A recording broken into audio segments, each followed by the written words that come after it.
Mr. Speaker, I'm pleased to provide a further update on the Tynes Bay Waste-to-Energy facility. Honourable members may recall in February of this year, the then Acting Minister of Public Works advised his House on the $150 million capital program for the refurbishment of the waste-to-energy facility and the commencement of the said program. Though the Ministry continues to advance the initiative, additional challenges have arisen since the aforementioned announcement, such as the catastrophic failure of one of two overhead refuse cranes, which happened in April of this year. During normal operation of the crane, the entire hoist and access platform collapsed as the support welds failed due to excessive fatigue. Mr. Speaker, I'm pleased to state that no one was injured during this incident, but it does highlight the critical nature of works under the refurbishment program. Mr. Speaker, out of an abundance of caution, the remaining crane was then inspected and emergency repairs to the welds were completed, leaving it as the only operational crane available for the next several months, consequently slowing daily operations and putting the redundancy of the plant at risk, while also compromising the existing contingency plans. Mr. Speaker, to further exacerbate the situation, the Ministry has been notified by vendors connected to the refurbishment program that there are significant delays in product delivery times attributed to global supply chain issues resulting from the fallout of the COVID-19 pandemic and ensuing economic climate, thusly affecting the commencement of the refurbishment works. Delivery times for specialized equipment have been extended by some 12 weeks, and in certain instances up to 42 weeks. The delay has a cascading effect which pushes the initial 5-year plan back further to an unspecified date. Colleagues will know that I don't mince my words. The current state of the facility is incapable of lasting this time to await the major refurbishments to commence. Therefore, Mr. Speaker, to preserve the facility until major maintenance can begin, the Cabinet has recently approved a stabilisation program of projects that focuses on replacing critical systems required to bridge the gap between their current condition and the newly renovated facility at an estimated cost of $22 million. To avoid any confusion, Mr. Speaker, let me be clear. The funding for this program will be drawn down from the previously announced $150 million capital program. Mr. Speaker, these projects specifically target failed or obsolete systems that can be replaced without major disruption to the daily operations at Tynes Bay and will be integrated into the overall refurbishment works to avoid wasted expenditure. These upgraded systems are intended to assimilate seamlessly with the larger refurbishment works.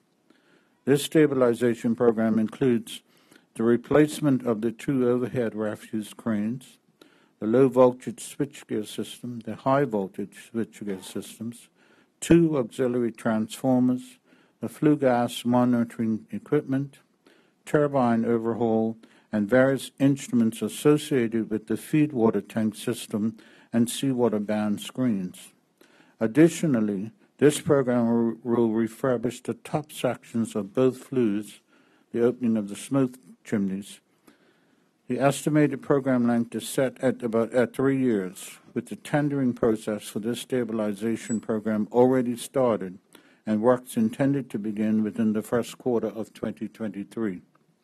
Mr. Speaker, colleagues are informed of the urgent nature of this program as due to supply chain issues, delivery times of 20 to 30 months is anticipated for specialized equipment, and this delay will pose a significant operational risk to the facility. Mr. Speaker, you will be familiar with the exercise of trash baling during extended periods of partial or full plant inoperability.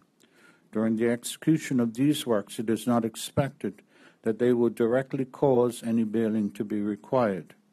However, technical officers have curated a garbage baling contingency plan if such an event arises. 2 prepared areas are available for bale storage if required, the Tynes Bay Contingency Yard, and an overflow site at Marsh Folly. Mr. Speaker, colleagues can be assured that all bales shall be returned to Tynes Bay for proper disposal. The program will see 5 projects completed by the end of the fiscal year 2023-24, and 1 project to be completed by the end of fiscal year 24-25. The project contracts will be placed for all 6 projects in the current fiscal year, with an individual project cost being spread over 3 fiscal years, totaling the estimated $22 million. The estimated funding per year required is 2022 to 23, $7 million, 23 to 24, $14 million, and 24-25, $1 million. Mr. Speaker, during this fiscal year, 2022-23, the Ministry was allocated $3 million towards the refurbishment program, which is substantially less than the required funding to execute maintenance on the facility. To execute the stabilization program, there's a requirement for an additional $7 million worth of capital investment this current fiscal year, 22-23. The remaining funds are set to be requested through the 2023-24 budget process under the previously authorized $150 million overall refurbishment program as detailed above. Mr. Speaker, colleagues shall recall the national disruption caused by the inoperability of the Tynes Bay Waste-to-Energy facility and the unfortunate alternatives faced due to circumstances in November 2021, whereas over the course of several weeks, approximately 410 tons of refuse was landfilled at the Marsh Valley facility, contrary to good practice and previous public commitments to avoid a repeat of this practice. Mr. Speaker, I want to stress in the strongest possible terms that the risk of a catastrophic failure is very real. The plant has a number of issues that threaten the functionality of the plant, particularly the single overhead refuse crane, which, if it fails, will render the plant inoperable, and the baling of trash will be inevitable.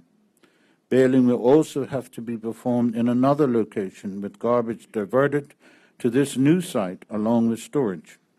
Every effort is being made to replace the broken crane as soon as possible. It is anticipated that with funding dedicated for the stabilization works over the next 2 fiscal years to procure the critical parts for the facility mentioned above, the Tynes Bay team can focus their efforts on the major refurbishment works that will manage the country's waste requirements for the next 25 years. Mr. Speaker, again, I'd like to thank the management and staff of Tynes Bay, ably led by Mr. Nasir Wade, Plant Manager, the Ministry of Public Works, and Ministry of Finance for their efforts in ensuring that the Tynes Bay Waste-to-Energy Facility Stabilization Program has been implemented. Thank you, Mr. Speaker.